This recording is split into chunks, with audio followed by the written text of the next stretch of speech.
Сәлем қыздар, біз бүгін өте дәмді, өзі ерекше, сочный әрі песочный бейби самса дайындайтын боламыз. Ол үшін бізге 800 грамм ұнға 300 грамм бөлме температурасындағы сливочный май қажет. Егер холодильникте тұратын болса, майларыңыз оны үккіштен өткізсеңіздер де болады. Және осылай есіп аламыз.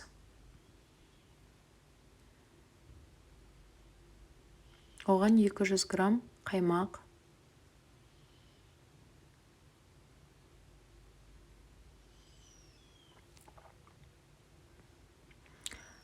жұмыртқа, яғни жұмыртқаның екі данасын толық саламыз да, ал 2 данасын ағы мен сарысын бөліп аламыз. Яғни сарысын самсамыздың бетіне жағуға пайдаланамыз.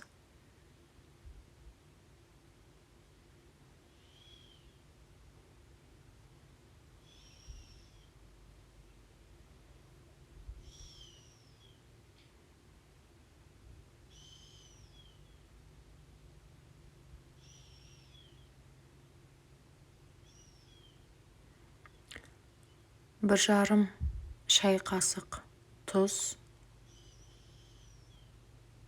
бір жарым шай қасық разрыхлитель саламыз.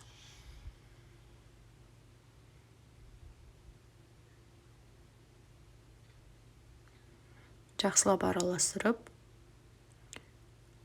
самсамыздың тестосын дайындаймыз.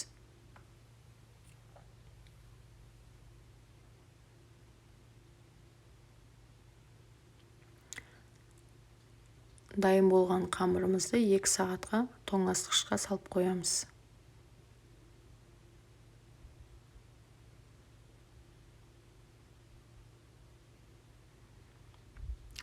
Ал енді самсаның салмасын дайындаймыз. Ол үшін 400 грамм фаршқа 600 грамм пияз, дәміне қарай тұз, қара бұрыш, зира қоссаңыздар да болады. Және 65 грамм сұйық май. Жақсылап араластырып аламыз.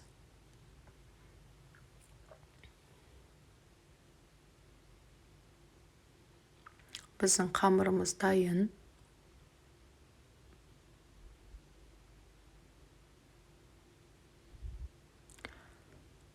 Бірнеше бөліктерге бөліп дайындап аламыз, жаюға ыңғайлы етіп.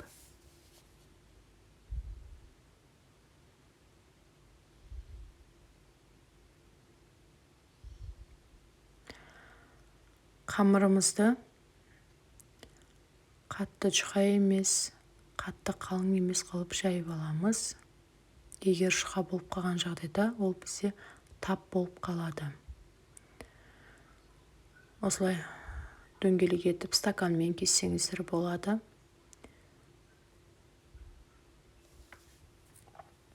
Салмамызды салып, осылай дөңгелетіп, мына біздің жаңағы жұмыртқамыздың сарысы, оған су қосып, жақсылап араластырып, барлық самсаларға жағып шығамыз. Бір келке етіп, барлық жеріне жеткіземіз. Өйткені піскен кезде ала-ала болып қалмас үшін.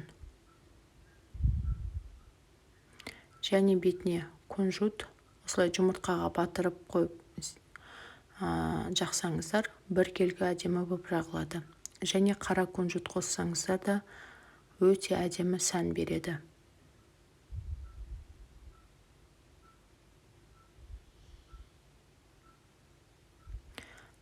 Және 180 градустық пешке, қызып тұрған пешке 40 минутта пісіріп аламыз. Өте дәмді болады, жасап көріңіздер.